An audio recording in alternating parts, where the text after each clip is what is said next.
Hi, I'm Shelby Williams with Plano City Council. And for tonight's Plano City Council recap, we had our second ever virtual meeting. Now in the preliminary open meeting, we had 3 presentations. The first was from the Animal Services Department. Their report, I believe for 10 years, they said there have been 0 euthanized animals due to space limitations. Some euthanasia had to occur with animals because it was just the most humane thing to do, but none for space reasons.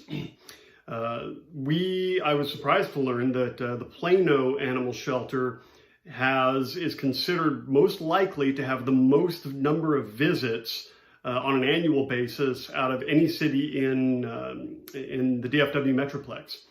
And there are a number of animals there waiting to be adopted. And so your next family member is waiting for you. And it is important to register your pets. Not only does this provide much needed funding from the registration fees for the animal shelter services, but also it provides a way for your pet to be returned to you in the case that they are lost. We had a presentation from the Comprehensive Plan Review Committee. That is proceeding. There was a canceled meeting due to the pandemic, and they're working on re-enabling virtual meetings now. So they will be proceeding with that this month. And to nobody's surprise, density was one of the highest discussion points. They are focusing on land use, transportation, density, and growth management. They are discussing deferring the density discussion amongst the Comprehensive Plan Review Committee until PISD is available. As you can well imagine, PISD has had their hands full lately, given the pandemic and trying to enable remote learning for all the students in the district. And so they're going to take a look at that at the meeting. We then moved on to a discussion about the housing tax credit process. Now, this involves a credit from the state, the TDHCA, and that's for low-income rental housing. Now, under current rules, or I should say just prior to current rules, there is a new rule in 2020 at the state level that you can only have 1 approved project per census tract. But the prior rule was that you could have 2 projects in competition with each other in the city, where I termed it Highlander rules. There can be only 1 because they are in competition, and there are certain rules that apply where they are in such close proximity that only 1 project can be awarded the tax credit, even though dozens may be awarded at the state level, or up to 150 maybe. No, I think it was 75 or so, but total across the state were awarded last year. But if you've got 2 that are in such close proximity, given certain rules criteria, then only one of them can be awarded at the state level, but not both. That's why I termed it Highlander rules. There can be only 1. So currently with the City of Plano scoring rubric, we determine what will get our support. And then a letter of support from the City of Plano, or a statement of support, resolution of support, goes to the state for them to evaluate it, for the TDHCA to evaluate it. And it could be that there are 2 projects that are operating under Highlander rules, where there can be only 1 awarded the housing tax credit of 9%, and yet the City of Plano offers a statement of support or a resolution of support for both of them.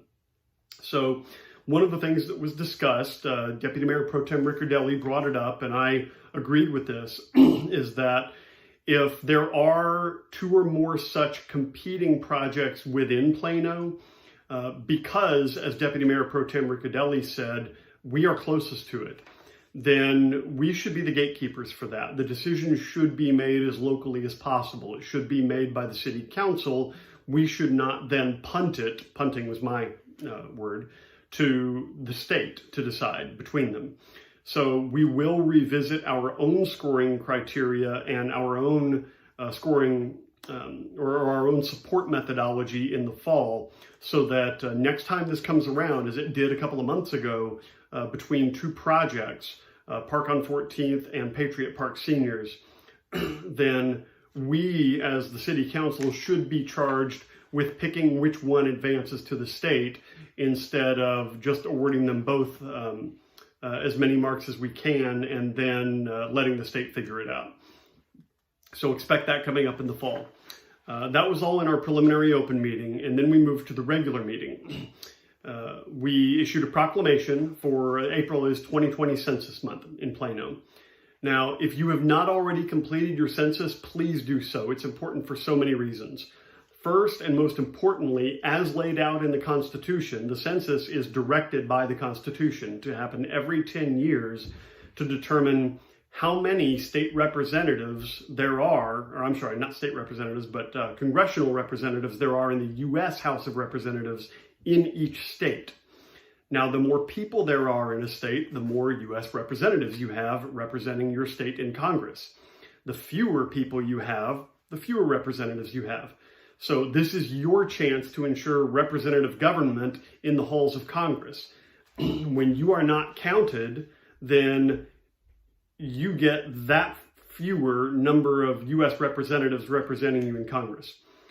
Now, that doesn't mean they won't be representing other people, so your level of representation comes down commensurately. So please complete your census. On top of that, having accurate numbers, not just of U.S. citizens, but of actual people living here. Having accurate count of that helps provide so many services at the federal, state, and local levels. We have a more accurate idea when you complete the census of how many people in which particular demographics need small business assistance or need or have transportation needs for that matter. Imagine if nobody in Plano, I know that's not going to happen, but imagine if nobody in Plano completed the census. Well, according to TxDOT and the U.S. Department of Transportation, we wouldn't need any roads in Plano. We all know that's not the case, so that's just another example of why you need to complete the census. Stand up, or rather sit down and be counted, because this year you can complete your census entirely online. We moved into the consent agenda. 3 items were pulled out. One was approval of the minutes. There was just a minor change to that, just in the phraseology. We did pull out a consent agenda item, which we deferred until a meeting in late May, a council meeting on May 26th. We just want to better assess the economic impact from the pandemic before we move forward with this expense and an award. And then we also, this engendered the largest discussion, we pulled out the item for the renewal of the contract for the municipal judges, the chief judge and the associate judges and contract judges. Now, the discussion hinged not on whether to renew the contract, but whether we should renew those contracts on a 2-year or a 4-year basis. Currently, they renew every 4 years. We discussed, Councilwoman 2 brought up the notion of moving that to a 2-year contract cycle. I supported that. As I noted in the meeting, I can see the merit of that because we have the potential for a new council every 2 years. Our council elections, 4 seats out of 8 are up every 2 years in odd number years. So we had an election last year, of course, and we will have an election next year with 4 totally different seats than were up last year. So that renewing the contracts on a 2-year cycle would give each new council, made up of whomever it's made up by, the opportunity after about 10 months on the council to evaluate that contract for the upcoming 2 years. Now, right now, we do that every 4 years. So from tonight's renewal, and I'll spoiler alert, the measure to, or the proposal to change to a 2-year contract term failed. And so the contract was renewed for 4 years. And so 4 years from now, we'll revisit it again. One of the points of discussion that came up, which I feel is important to touch on, is the idea of the separation of powers between the legislative function, which is what council serves in, and the judicial function, which is what the municipal judge and the municipal court serves in. And that is absolutely true. The city council should not get in the middle of what the court is doing. However, under current statute, city charter, everything, we're already charged with the degree of oversight of the municipal court by which we appoint the judge every 4 years and the associate judges and renew those contracts. I do not believe that we should have any oversight beyond the appointment of the judge and the associate judges, but we still are charged with that. So if the question is we should go to 2 years from 4 years, or we should stick with 4 years, if the concern in that discussion is about the separation of powers between the legislative and the judicial, then the discussion we ought to be having is, should the city council appoint those judges to begin with at all, ever? Because we're only talking about frequency tonight, not whether or how much. So the renewal of the contracts passed, and so we may revisit this at some point in the future, maybe not, but I feel those are the salient points. We are slimming down our council meetings during the pandemic to the most important things to tackle, in addition to the presentations that we need to stay abreast of things like the Comprehensive Plan Review Committee.